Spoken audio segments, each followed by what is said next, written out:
जैसे ही गोविंद दास जी पद गाते थे, गुसाई जी श्रृंगार करते थे ठाकुर जी का, गोविंद दास जी पीछे खड़े खड़े पद गाते थे। तो जैसे ही गुसाई जी श्रृंगार करते करते थोड़ा श्रृंगार लेने के लिए नेक दूर जाते, ठाकुर जी ऐसे खड़े खड़े नीचे से एक मोती उठाते, मोती उठा के ये मारते टक के गोविंद दास के सिर पे। और जैसे ही गोविंद दास के सिर पे लगती, गोविंद दास कहते माने ना दारी की तो बताऊं, रुक जा। जैसे ही वो मोती लेकर के वापस गोविंद दास मारते, तब तक गुसाई जी वापस आ जाते। और गुसाई जी के आते ही वो मोती ठाकुर जी की जगह गुसाई जी में जाके लग जाता। गुसाई जी कहते हे गोविंदा, तू ठाकुर जी को मोती मार रहा है। गोविंदास बोले मेरो माथो देखियो, ये गुम्माटो फूल को ये आपके लाला ने मारो मोए। आपको लाला ऊधम मचावे वो ना दिखाई दे आपको, और मैं एक कछु कह दूं सो मुंह पे चिल्ला रहे हो, मुंह पे बरस रहे हो, या समझा लो बहुत ऊधम मचावे ये। ऐसी लीला करते। गुसाई जी के नेत्रों में आंसू आ जाते, बोले गोविंदा तू कितनो भाग्यशाली, तेरे संग ठाकुर जी लीला करें। गोविंदास के साथ ऐसी ऐसी लीला करते महाराज। तो दोपहर के समय जैसे मंदिर बंद होते, ठाकुर जी महाराज फेंटा कस के आ जाते, ए गोविंदा चल खेलवे चल रहे हैं। ठाकुर जी गोविंदास के संग खेलने जाते। एक दिन ठाकुर जी बोले गोविंदा तू घोड़ा बन जा, मैं तेरे ऊपर बैठ के डोलूंगो। गोविंदास जी घोड़ा बन गए। घोड़ा बन के ठाकुर जी ऊपर बैठ गए, और गोविंदास की दो पौनी बना दी ऐसी, और दो पौनी इनको ही ऐसे पकड़ पकड़ के ठाकुर जी चला रहे हैं। और ठाकुर जी तो खेले भैया, कछु भी कर सकें। गोविंदास के ऊपर बैठ गए और उसको चलाने लगे। अब चलते चलते गोविंदास रुक गए, तो ठाकुर जी बोले ए गोविंदा चल, ए मेरे घोड़ा चल। गोविंदास जी बोले जय जय जय जय, नेक उतर जाओ। ठाकुर जी बोले काय को? गोविंदास जी बोले लघु शंका लगी है, नेक मुझे जानो है, नेक उतर जाओ। ठाकुर जी बोले ऐसी बात कर रहे हो गोविंदा हैं? कोई घुड़सवार घोड़ा पे बैठ के घूमे और घोड़ा को लघु शंका आवे तो वो का यूं के ओ भैया नेक उतर जा, मैं लघु शंका करके आऊं, फिर बैठी हो मेरे ऊपर। गोविंदास जी बोले तो कहा आज्ञा? बोले आज्ञा वो ये जो कह रहा हूं, जैसे घोड़ा बिना आज्ञा लिए अपने व्यक्ति को ऊपर बैठा के सब काम कर ले, बस तू कर ले। तो गोविंदास जी ऐसे घोड़ा बन करके चल रहे हैं, ठाकुर जी ऊपर बैठे हैं और सब कर आए काम। अब इतने में ही कोई व्यक्ति वहां से जा रहा था। अब उस व्यक्ति को ठाकुर जी नहीं दिख रहे हैं, उसको गोविंदास चलते चलते दिख रहे हैं। उसने जब देखा अरे राम राम राम राम जी, गोविंदास जी क्या? महाराज किसी व्यक्ति ने गोविंदास जी को ऐसे देख लिया, ओहो जी तो ऐसे ही डोल रहा है और चलते फिरते ही कर रहा है। गुसाई जी से जाकर के शिकायत कर दी और गुसाई जी से कही, बोले गुसाई जी आपने गोविंदास को बहुत सिर पर चढ़ा लिया आज। अरे भाई खड़े होके लघु शंका करना भी मना है शास्त्रों में, वो तो ऐसे बैठ करके चलते चलते कर रहा था, वस्त्रों में ही कर रहा था, इतना अपवित्र, और आप उसको मंदिर की सेवा देते हो। गोसाई जी को सुन करके अच्छा नहीं लगा। शाम को स्नान आदि करके दूसरे वस्त्र पहन करके गोविंदास आए। आकर के आपने गोसाई जी को प्रणाम किया तो गोसाई जी ने मुंह फेर लिया। तो गोविंदास बोले जय जय, आप नाराज हो हमसे? गोसाई जी बोले आप आचार विचार सब भूल चुके हैं अपना। आप इस प्रकार से आज कुछ कर रहे थे, मुझे लोगों ने बताया आकर के।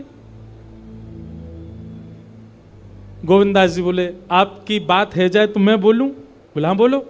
बोले मोते मत कहो, अपने लाला को समझाओ। जय हट करके बैठे, जय जिद करे, कहा करूं कहां तक समझाऊं जाकू मैं? आज मुंह को घोड़ा बना लियो और घोड़ा बना के मेरे दो पौनी बना के ऐसे ऐसे चला रहे मुँह। तब मैंने इनसे कहीं जय जय नेक उतर जाओ, मैंने एक लघु शंका कर आऊं, स्नान कर आऊं, फिर बैठ जाइयो। तो मुझे बोले घोड़ा कभी आज्ञा ले, तू तो मेरा घोड़ा है, ऐसी कर ले। इनकी आज्ञा सो मैंने कियो, मैंने अपनी इच्छा सो नहीं कियो। नहीं मैं क्यों करूंगा ऐसा? गोविंद दास जी की बात सुनकर के गुसाई विठलनाथ जी इतने भावुक हो गए, इतने भावुक हो गए। उस दिन गुसाई जी ने नियम बना दिया, सबको बोल दिया, बोले सुनो आज के बाद गोविंदास कुछ भी करे इसकी शिकायत हमसे मत करना। क्यों? गोविंदास अपनी इच्छा से कुछ नहीं करता, जय जय कराते हैं उससे, ठाकुर जी कराते हैं उससे। एक बार ठाकुर जी गोविंदास से बोले ए गोविंदा। बोले हाँ, मेरो दाल बाटी खावे को मन हेरो है। तो दाल बाटी चूरमा। ठाकुर जी बोले ए गोविंदा, ऐसे ही बोलते थे, बोले मोए दाल बाटी खानी है। गोविंदास बोले 56 भोग बनते हैं रसोई में। अपरस में मुंह पे पट्टी बांध करके महाराज रसोईया बनाता है। अपरस में यमुना जी का जल आता है वहां से, वृंदावन से, उसके जल में सुंदर प्रसादी बनती है। इतने सुंदर शुद्ध भोजन को छोड़ के यूं कह रहे दाल बाटी खानी है। ठीक है, मैं आज बोल दूंगा रसोई घर में बनवा देता हूं। बोले ना, रसोई की ना खानी तो। बोले तेरी कदम खंडी में आऊंगा। गोविंदास जी जहां बैठ करके भजन चिंतन करते थे, मंदिर से थोड़ा दूर था, सुंदर वन था गिरिराज जी में। बोले मां आऊंगो और वहीं पे तू कंडा, वही गोबरी कंडा में बना, और कंडा में बना के तैयार कर, मैं आऊंगा वहीं खाऊंगा। गोविंदास जी बोले यहां सब लोग आपको मंदिर में पूजने आते हैं, आप यहाँ पे भगवान हो, ऐसे कहीं खाने पीने आओ। बोले कोई को पता थोड़ी चलेगी, मैं आ जाऊंगा, तू चिंता मत करे, तू सुन तैयारी कर ले, आज मैं तेरे यहां आके प्रसाद पाऊंगा। गोविंदास जी चुपचाप मंदिर से भाग गए, किसी को बताया नहीं। किसी को पता थोड़ी कि ठाकुर जी ऐसे बाहर भी चले जाते हैं, सबको लगी अंदर ही रहते हैं ये। गोविंदास जी दौड़ करके गए, बढ़िया कंडा में बढ़िया उपले उपले लगा करके महाराज बाटी बनाई, दाल चढ़ा दी, सुंदर। ठाकुर जी आएंगे पाने। एक पंथ दो काज, ठाकुर जी को 2 लीलाएं एक साथ करनी थी। एक तो गोविंद दास के संग सुख लेना है, और एक झाड़ू लगाने वाला गिरिराज जी की तलहटी में झाड़ू लगाता था, उसको मंदिर में प्रवेश नहीं करने देते थे लोग। तो वो बेचारा बाहर खड़ा खड़ा ही दर्शनार्थियों से पूछता था कि ठाकुर जी दिख कैसे रहे हैं, मुझे ये बता दो। दर्शनार्थी आकर के बताते थे नीली ठाकुर जी ने बाघा पहना है, गले में मोतियों की माला है, मकराकृत कुंडल है, ऐसा टिपारा ठाकुर जी के सिर पर रखा है, और ऐसा ठाकुर जी का श्रृंगार है। तो वो बाहर खड़ा खड़ा नेत्रबंद करके सुन सुन करके ही अपने चित्त में एक झांकी बना लेता था, और मन में सोचता था ऐसे दिख रहे होंगे ठाकुर जी। पर रोज प्रार्थना करता था, नाथ मुझे लगता है इस जन्म में तो आप मुझे कभी नहीं दिखोगे, भगवान इस जन्म में तो मैं आपके योग्य नहीं हूं, पर मेरे पर बस इतनी कृपा कर दो कि अगला जन्म मुझे दीजिएगा, तो कुछ नहीं तो चेंटी बना देना, तो चेंटी बन करके मैं आपके 56 भोग में ही आ जाऊंगा, भीतर आके आपका दर्शन कर लूंगा, लेकिन मुझ पर अनुग्रह कर देना। ठाकुर जी उसके इस भाव से इतने रीझ गए। गोविंद दास को बोला था कि दाल बाटी खाने आएंगे, अब मंदिर बंद करके सब तो चले गए वहां से, सब लोग भोजनालय में भोजन प्रसाद पाने लगे। ठाकुर जी मंदिर से निकले अचक करके बाहर, गिरिराज पर्वत के ऊपर विराजते थे। जैसे ही बाहर निकल करके आए तो गिरिराज पर्वत के नीचे ही वही झाड़ू लगाने वाला उन नेत्रों से आंसू बह रहे थे। ठाकुर जी का चिंतन कर रहा था, आज ठाकुर जी ऐसे दिख रहे हैं, सिर पर चांदी का मुकुट पहना है, ठाकुर जी ने आज गुलाब का इत्र लगाया है, ठाकुर जी के ऐसे ऐसे मकराकृत ठाकुर जी के कटाक्ष, वो सब चिंतन कर रहा था। ठाकुर जी नीचे उतर करके जाने लगे, इतने में ही ठाकुर जी ने लीला करी और जोर जोर से ठाकुर जी चिल्लाने लगे, अरे जल्दी ते आइयो, देखियो मेरे पाम में कांटो लग गयो, अरे जल्दी ते कोई आओ या कांटे को निकारो, मुझको तो बहुत दर्द है रो है, अरे भैया जल्दी आओ जल्दी आओ। अब ये स्वर जैसे ही सुना उस झाड़ू लगाने वाले ने, उसके नेत्र खुल गए। उसने देखा, बोले कि ये स्वर कहां से आ रहा है। उसने जैसे ही नेत्र उठा करके ऊपर देखा, तियों की माला पहनी है, मकराकृत कुंडल पहना है, चांदी का मुकुट चमक रहा है मस्तिष्क पर, ठाकुर जी के केश घुंघराले लहरा रहे हैं, और ठाकुर जी अपनो एक पाम हाथ में पकड़ करके और एक पैर पर लंगड़ी जैसे खेलते हैं, ऐसे ठाकुर जी कूद रहे हैं यहां से वहां। नीचे से झाड़ू लगाने वाले लिखे, अरे ऐसा पुरुष तो मैंने जीवन में कभी नहीं देखा, ये कैसा पुरुष है। नीचे से ही ठाकुर जी को देखने लगा। अब स्वरूप उसको पता था, तो उसने कही ये जरूर ठाकुर जी होंगे, वहीं से प्रणाम करें। ठाकुर जी बोले प्रणाम कर रहा हूं, दारी के जल्दी ऊपर आ, कांटो लगो मेरे पाम में, या को निकार। बोलने लगा, बोले मैं ऊपर नहीं आ सकता, गुसाई जी मारेंगे, सब लोग डांटेंगे मुझे। अरे नहीं गुसाई जी ऐसा कुछ ना कहें, ये सब तो बाहर के लोगों ने नियम बना दिए, मैं तो सबसे मिलूं, तू आजा जल्दी ऊपर। जैसे ही ऊपर गया, ज्यों-ज्यों ठाकुर जी के समीप जाए त्यों-त्यों उसके नेत्र सजल होते जाएं। ठाकुर जी के बिल्कुल समीप पहुंच गया, भगवान बोले देख काई को रो भैया, जल्दी कर, मेरे पाम में कांटो लगो या को निकार। जिन चरण कमलों के स्पर्श के लिए सदा लक्ष्मी लालायित रहती है, ठाकुर जी ने उसकी गोद में अनायास अपने चरण रख दिए। बोले जल्दी कांटो निकार, कांटो लग गो मेरे पाम में। अब वो ठाकुर जी के सुंदर तलवों को अपने हाथ से ऐसे देख रहा है, ढूंढ रहा है कहां कांटा लगा है, कहीं उसको कांटा मिल गया। अब इतने कोमल चरण ठाकुर जी को, उसके नेत्रों से आंसू भी गिरते जा रहे हैं, भाव विह्वल होता जा रहा है। मेरे सौभाग्य की सराहना, ठाकुर जी के इतने समीप। कांटा निकालने के लिए बार बार अपने अंगूठे से खींचे, लेकिन कांटा नहीं निकले। ठाकुर जी बोले अरे जे हाथ से ना निकलेगो। उसने पूछा कैसे निकलेगा? बोले अरे मेरो पाम पकड़ के अपने मुंह के पास ले जा और दांतन से निकाल, तब निकलेगो ये। आहा, कितनी कृपा की ठाकुर जी। कृपा की न होती जो आदत तुम्हारी, तो सूनी ही रहती अदालत तुम्हारी। जो दीनों के दिल में जगह तुम न पाते, तो किस दिल में होती हिफाजत तुम्हारी।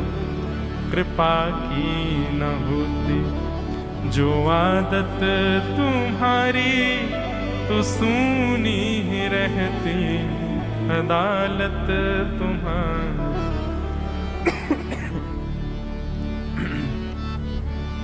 कितनी कृपा। उसने कांटा निकाला मुख से। ठाकुर जी बोले अब चल, मुंह से चलो ना जा रहा। गोविंद दास ने अपनी कदम खंडी में दाल बाटी बनाई है, मुंह ले चल वहां पे। बोला कैसे लेके चलूं? बोले तेरे कंधान पे बैठ जाऊंगा मैं। और ठाकुर जी ने अपने दोनों पांव ऐसे लटका लिए उसके यहाँ पे, और सिर पकड़ करके उसके ऊपर ही बैठ गए। बोले चल ले चल मुंह को। वो तो महाराज बेहोशी सी हो रही है, उसको विश्वास ही नहीं हो रहा ठाकुर जी मेरे संग इतनी बड़ी लीला कर रहे हैं। गोविंद दास की कदम खंडी में पहुंचने से पहले उस बालक ने ठाकुर जी गोविंद दास जी मुंह बहुत मारेंगे, अगर उनको पता चल गई मैंने आपको छू लिया है तो मुंह बहुत डांटेंगे। आप एक काम करो, अब यहां से आप पैदल चले जाओ, मैं यहीं खड़ा हूं। ठाकुर जी बोले यहीं खड़ो रही हो, तेरे काजी दाल बाटी लेके आऊंगा मैं। ठाकुर जी पहुंच गए गोविंद दास के पास। आहा, जो ठाकुर जी अचल दिखते हैं सबको मंदिर में, वो सचल दिखते हैं गोविंद दास को। कितनी बड़ी कृपा। गोविंद दास के यहाँ ठाकुर जी पहुंच गए, और पहुंच करके ठाकुर जी बोले चल गोविंदा जल्दी खवा, मुझको तो बहुत जोर की भूख लगी है। गोविंद दास बोले हाँ हाँ विराजो। सुंदर व्यवस्था कर दी। ठाकुर जी बैठ गए, और बैठ करके सामने पत्तल पर महाराज बाटी रखी, दाल रखी, चूरमा रखी, चटनी रखी, सब बढ़िया सुंदर सजा दी। अब ठाकुर जी पा रहे हैं, प्रेम से पाते जा रहे हैं, और पाते पाते बीच में कहे और ला, और जल्दी ला, भूख लग रही है मुझको। गोविंदास बोले पहले इनको तो खा लो। अरे ना है तू जाने ना है मंदिर में मेरो भूख कैसे लगे? थाली में 2 रोटी और ये सब्जी, इनते मेरो पेट थोड़ी भरे। मेरे सामने तो सबरी सामग्री धर दो, मेरो जो मन होगा मैं उठा उठा के पाते जाऊंगा। अरे गोविंदा जल्दी लेके आ। अब गोविंद दास जी पीछे मुड़ करके बढ़िया सुंदर बाटी वाटी सेके। इतने में ठाकुर जी क्या करें, एक बाटी तो खा जाएं और दूसरी बाटी उठा के अपनी जेब में धरते जाएं। वो संग आयो वाके काजी लेके जानी है। अब तुम्हारा ठाकुर जी खाते जाएं, भरते जाएं, खाते जाएं, भरते जाएं। गोविंद दास बोलो ठाकुर जी ये तो मैं मानूं कि आपकी खुराक बहुत है, पर इतनी ज्यादा है ये मुझको विश्वास नहीं है रहा है। क्यों हैं? 56 बाटी खा गए हो अब तक आप? अरे कोई तुकना है, पेट है कि समुद्र है, कुआ है, कहा है आपको? ठाकुर जी बोले अच्छा दारी के ऐसे बोले, चलो जाऊंगा मैं। अरे नहीं जय आप तो पाओ। ठाकुर जी तो जेब में भरते जा रहे थे। अब ठाकुर जी का पेट भर गया। ठाकुर जी बोले चल भैया गोविंदा अब पेट भर गया, नेक देर हम एक पेड़ के नीचे बैठ के नेक सुस्ताए लें, फिर बाकी बाद मंदिर में जाएंगे। 4 बजे मंदिर खुल जाएगा दर्शन देने। जैसे ही ठाकुर जी खड़े भये महाराज, सोई उनकी पीतांबरी फैल गई। पीतांबरी फैली। गोविंदास बोले जय ये बाटी खाए के आप इतनी जल्दी मोटे कैसे है गए? ये पेट आपको है तो सही, लेकिन ये इतना चौड़ो कैसे है गो? और पेट कोई खावे तो वो आगे की तरफ निकल रही है, ये कोने में कैसे निकल रहा है? ये दोनों तरफ पेट बाहर कैसे आ रहा है आपको? ठाकुर जी बोले ना कछु ना कछु, नहीं नहीं नहीं दिखाओ। अब तो महाराज गोविंददास ने पकड़ के जैसे ही पकड़े तो अंदर से बाटी निकल आई। जे बाटी कौन के काजे भर के ले जा रहे हो? सही सही बताइयो लाला, कौन के काजे? कोई और सखा बना लियो तुमने मेरे अलावा? गोविंददास जी बाहर गए, बाहर जाकर के देखा तो एक वृक्ष के पीछे वो झाड़ू लगाने वाला बैठा था। अच्छा, तो अब जे आपको सखा बन गए, जे आपको मित्र है गयो, या के काजे बाटी भर के ला रहे हो? ठाकुर जी के अच्छा, अरे भैया ठीक है, अब तू सबंत कह मत दियो कि मैं यहाँ के संग आयो, यहाँ के संग खेलूं। अरे बेचारो बड़ो प्रेम करे मोते, ये भूखो बेचारो, मैंने सोची यहाँ के काजे बाटी ले चलूं। गोविंददास जी के चित्त में एक क्षण के लिए तो ये भाव आ रहा है कि ठाकुर जी कितने प्रेमी हैं, लेकिन बाहर से कैसा दिखा रहे हैं? बोले स्वयं ने इतने सारे ग्रंथ निर्माण करा दिए, 4 वेद लिखवा दिए, उन पुराणों में शुद्धि, पवित्रता, अपरसता, सबके इतने नियम बना दिए, और खुद क्या कर रहे हो? हैं? कोई के सिर पर बैठ के घूम रहे हो, कहीं जा रहे हो, कछु भी खा रहे हो? ठाकुर जी बोले अब ये सब नियम तो मानवन के लिए है ना, हम तो जय जय हैं, हम थोड़ी करेंगे इन नियमन को। बोले चुपचाप चलो और आचमन करो, शुद्धि करो, तब जाइयो मंदिर में। वहीं गोविंद कुंड के पास में गोविंददास जी ने जबरदस्ती ठाकुर जी बैठा दिए। बोले हाथ में जल लो। ठाकुर जी जल लेकर के बैठे, बोले अब करो अपवित्र पवित्रो वा सर्वावस्थांगतो पिवा। ठाकुर जी आचमन कर रहे हैं, अपनी पवित्र कर रहे हैं ऊपर से लेकर नीचे तक। इतने में ही गोविंददास बोलते बोलते बोलते बोलते पीछे के गए और ठाकुर जी की पीठ पे जाकर के एक धक्का दियो महाराज, पूरे ठाकुर जी डुबा दिए कुंड में। ठाकुर जी पूरे ऊपर से नीचे तक भीज गए। ठाकुर जी बोले दारी के तेरी शिकायत करूंगो, गुसाई जी तो कहूंगो तू ऐसे करे मेरे संग। गोविंददास बोले मैं हूं बता दूंगा तुम कौन कौन के कंधान पे चढ़ के घूमो।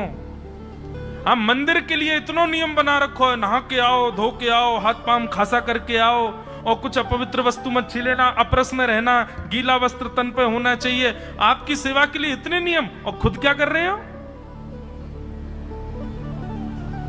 ऐसे गोविंददास वो कह रहे हैं यद्यपि रूप गुण शील सुधरता, इन बातन न रिझई है, प्रीतम